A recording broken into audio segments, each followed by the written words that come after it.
नमस्कार। स्वागत है आप सभी का लाइव 10 न्यूज़ में। आज फिर से आपसे रूबरू होने को मौका मिला जिंदगी के उसी फलसफे के साथ जिसमें कहा जाता है कि जिंदगी की यही रीत है, हार के बाद ही जीत है।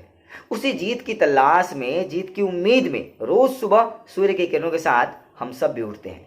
अपने अपने तरीके से ईश्वर को, खुदा को, अल्लाह को, जीसस को याद करते हैं और यादों में ये फरियाद करते हैं कि हे भगवान, पूरी मानव जाति को इस बहुत बड़ी त्रासदी से बचा लो। जीवन की गाड़ी पटरी पर चल रही होती है, तब तक पता चलता है कि अचानक कोई दुर्घटना घट गई। कहने का तात्पर्य यह है कि रोज उतार चढ़ाव देखने को मिल रहा है। जिंदगी में तो मिलता ही है, लेकिन अभी इस समय इस महामारी के आंकड़ों में भी मिल रहा है। बिहार की स्थिति जस की तस बनी हुई है। कल जब हम आपसे रूबरू हो रहे थे तो बिहार में कोरोना से संक्रमित मरीजों की संख्या 70 थी, लेकिन आधी रात पहुंचते पहुंचते या देर शाम पहुंचते पहुंचते 2 और मरीज बढ़ गए और बिहार में इस समय कोरोना से संक्रमित मरीजों की संख्या 72 जा पहुंची है। 2 नए मरीज जो मिले हैं उनमें से एक पटना का है और दूसरा मरीज पहला खाता खुल गया है वैशाली का। जी हाँ, वैशाली जिले का मरीज। यानी ये 2 जो नए संक्रमित व्यक्ति पाए गए हैं उनमें से एक व्यक्ति पटना का है और दूसरा व्यक्ति वैशाली जिले का है। चौंकाने वाली बात यह है कि वैशाली अब तक संक्रमितों की संख्या से अछूती थी। यानी वैशाली जिले में एक भी कोरोना का मरीज नहीं था, लेकिन अब वहां भी एक कोरोना का संक्रमित व्यक्ति पाया गया है। तो अब जैसे जैसे टेस्ट की संख्या बढ़ेगी, किट्स अवेलेबल होते जाएंगे और ज़्यादा, और टेस्ट और ज़्यादा जब होते जाएगा बिहार के अंदर, तो स्वाभाविक तौर पे आंकड़े चौंकाने वाले हो सकते हैं, बढ़ोतरी हो सकती है। तो सचेतता और धैर्य अब और ज़्यादा बरतने की ज़रूरत है।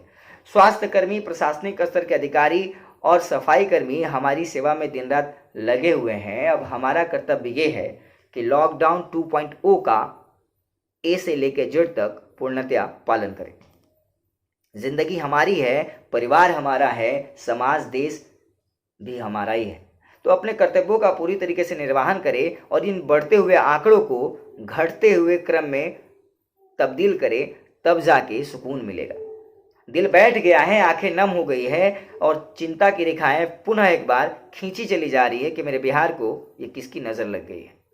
उम्मीद और भरोसे के साथ कि ये आंकड़े फिर से परिवर्तित होंगे और जिस तरीके से सिवान में 29 मरीजों में से 12 पूर्णतः स्वस्थ हो चुके हैं और पटना के 6 में से 5 पूरी तरीके से स्वस्थ, दरअसल 5 ही थे पटना में, लेकिन अब ये पिछला एक और बढ़ गया कल रात, तो 6 हो गया। 6 में से 5 वहाँ भी स्वस्थ हो चुके हैं। तो उम्मीद है कि जल्द ही स्वस्थ मरीजों की संख्या और बढ़ेगी। और अभी एक आंकड़ा मैं आपके सामने बता दूं कि टोटल कन्फर्म्ड केसेस 72 हैं, जिसमें से 37 रिकवर हो चुके हैं और 34 अभी एक्टिव केस है। यानी 37 लोग जो कोरोना की लड़ाई थी उसकी जंग में जीत चुके हैं और अभी भी 34 लोग उसकी जद्दोजहद में लगे हुए हैं। तो आपकी विश्वास के पहियों पर खड़ी, आपके विश्वास की पटरियों पर खड़ी हमारा जो न्यूज़ है, हमारा जो न्यूज़ चैनल है, आपके विश्वास के पटरियों पर खड़ा है और उसी उम्मीद के साथ कि आपका विश्वास न टूटने पाए। अब तक यहीं तक, यानी फिर मिलेंगे अगले ब्रेकिंग न्यूज़ के साथ। तब तक धन्यवाद।